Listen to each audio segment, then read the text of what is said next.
Are you new to healthy cooking and are just looking for a whole grain that's so versatile it goes with pretty much everything? I'm Hannah Mason, and in this video, we're going to be learning about the oh so versatile rice.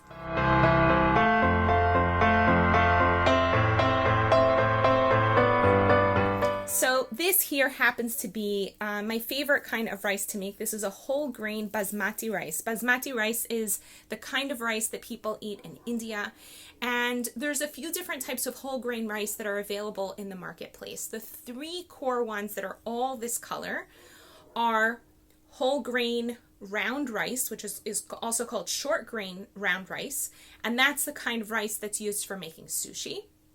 There's also a long grain Persian rice, and that is the most common rice that people find in many parts of the world, particularly in the United States and obviously in Persia and even here in Israel, although definitely not in most parts of Asia. So throughout Asia, people have the short grain rice or they have basmati rice. The reason I really like basmati rice is that it's pretty hard to mess up. No matter how you make it, unless you put an inordinate amount of water into it, it just naturally gets itself very fluffy, and it's also very open to whatever flavor that you add to it.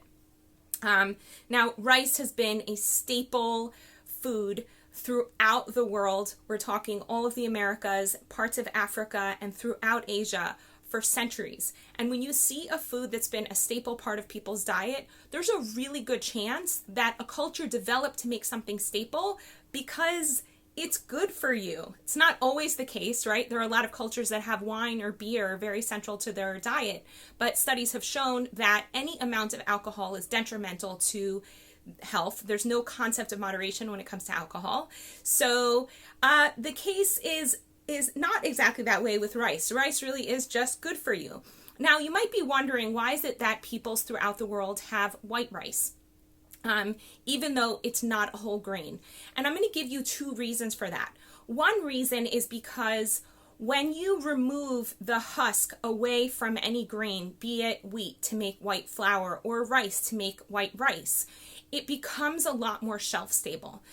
The husk has all of the oils that are a part of the grain, and those oils are actually super good for you. There's vitamin E in there and other vitamins and minerals that you need, but they're also more likely to go bad and go rancid. And because they're so nutrient dense, all of the elements of the husk, they also attract bugs. Bugs liked whole grains way more than they like white grains because bugs know what's good for them. They're a lot smarter sometimes than we are. They don't want to eat white flour so much, and they don't want to eat white rice because there's just nothing much there going on. Now, what happens when people eat refined grains or refined rice is that their blood sugar spikes when they eat it. It has a very high glycemic index, and it misses the fiber that's around the grain. So all of the brown that you see is what gets removed when they make this rice turn into white rice.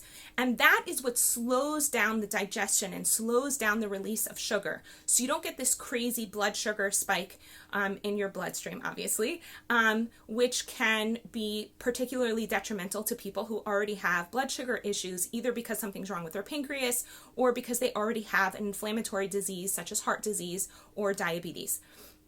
So if your health is super amazing and you don't have any inflammation in your body and you have some white rice with your meal and you have a lot of other fibrous foods, you're probably going to be okay. You're missing out on a lot of nutrition, but you'll be fine. On the other hand, if you have a lot of inflammation in your body and your arteries are all clogged up and they really struggle to absorb sugar, so when you get a crazy blood sugar spike, it's really overwhelming because you don't have enough space in the walls of your arteries to absorb all of that sugar, and it can really cause some problems. In addition to the fact that eating refined grains just makes you fatter, and nobody wants to be fatter. One of the main reasons we don't want to be fat is because the joints in our bodies have to work harder in order to carry a heavier you. So for example, me, Hannah, if I weigh 100 pounds, so there's less weight that my joints have to carry around than if I weigh 200 pounds. Now, that doesn't mean you want to get emaciated to the point where you're totally unhealthy, but you do want to give your joints a break by not eating foods that are going to make you fat. So, to be blunt, there it is. Another reason that people like to eat white grain rather than whole grain is because it tastes good. And the reason it tastes good is the same reason it's giving you that blood sugar spike. It just makes your blood sugar go up higher because you can taste all of the sweetness in your mouth, and it's just that much sweeter. So it's something to think about. I highly recommend that you move towards whole grains. If once in a while you eat white rice instead of brown rice, it's not the end of the world, but if you're looking to get as much nutritional punch into your body as you possibly can, go for the whole grain. Now, I mentioned to you that I really like basmati rice because it's so fluffy and so versatile. And I have a really basic recipe for making rice that I learned from my mommy. Hi, Mommy. My mom, Lucy Gatteño, is one of the most phenomenal chefs I've ever met in my entire life. She and my dad, Alberto, who's also an amazing chef, they constantly get offered to open up a restaurant, which is the last thing they want to do, but it's really cute and says a lot about food in my family. So in any case, really simple recipe for making rice. So you take your whole grain rice, you put it into a pot, and let's say you start with a cup of rice, okay? And if you do more cups of rice, you just multiply everything else in the recipe. You take your cup of rice, put it in a pot. Take 2 cups of water, add it into the pot as well. And you're gonna have about half a teaspoon of salt for that cup of rice. I think that's about right, something like that. I have these little scoops, so I kind of just go by that. And you wait for the water to get to a boil. You put it on high. And as the water is boiling and you start seeing the rice starting to kind of move around also, the most awesome thing that you can add, because it tastes so good and makes your whole house smell awesome, that's if you like garlic, is granulated garlic. That's really easy to get in any store. So you add about a teaspoon of granulated garlic. It's a lot. Well, maybe for a cup of rice, maybe just add a half a teaspoon of granulated garlic, but you can really just do it to taste. It's not going to mess with the cooking of the rice, and it's not going to really mess with the recipe. So you can just sort of try it out, different amounts of garlic, and see what you like. And if you really want to go all out and try something super interesting, you can add 3 to 5 cardamom pods. Cardamom is a spice that's commonly used in India. It has this incredible nutty aromatic flavor and also has a bunch of really great nutritive properties. So if you add whole pods, it adds an aroma to the rice and a flavor to the rice, even though you never can actually find that aroma in the rice the way you might with the granulated garlic, where you can see the garlic granules. So once the water gets to a full boil, you're going to cover the pot and put it all the way on low. And it's going to take something like 30 to 40 minutes for the rice to cook.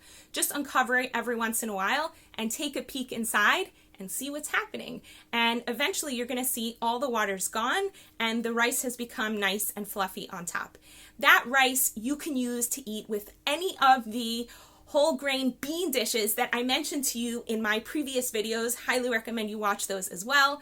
They go really great with lentils or with chili, or you can use rice if you're doing, instead of a long grain rice like this, if you use a short grain rice, so then you can use that rice for making sushi.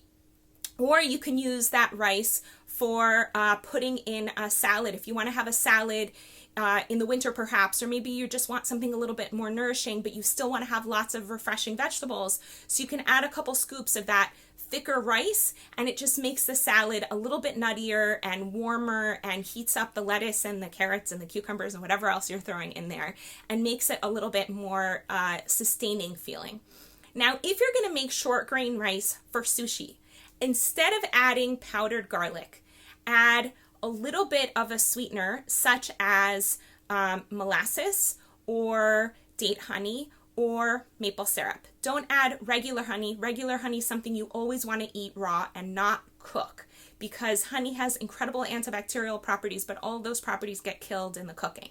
So anyway, you add a little bit of one of those sweeteners, say about half a teaspoon to a teaspoon per cup of rice, and also add some vinegar. If you have rice vinegar, that's great. If you have apple cider vinegar, you can also use that. And that's just going to cook right into the rice. And then you have a nice sticky rice for making sushi. Now, a lot of times I see sushi recipes tell people to put 1 cup of rice for 1 cup of water.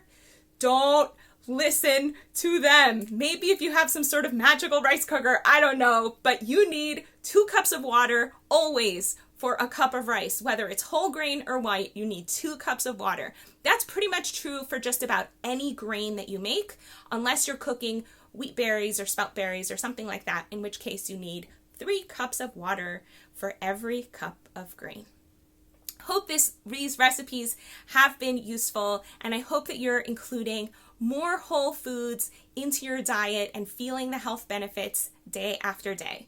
And if you're trying to figure out what beliefs are blocking you from actualizing the vitality you know that you deserve, so check out my health quiz. And if you'd like to move forward in your health goals or in your life goals in general and really could use support, I'm here. I'm a vitality coach. That's what I do. You can message me here on Facebook or YouTube, or contact me at my website, hannahmason.com, to set up a free discovery session. In the meantime, I wish you many little joys.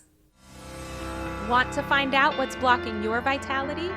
Quickly take the quiz at hannahmason.com/health quiz.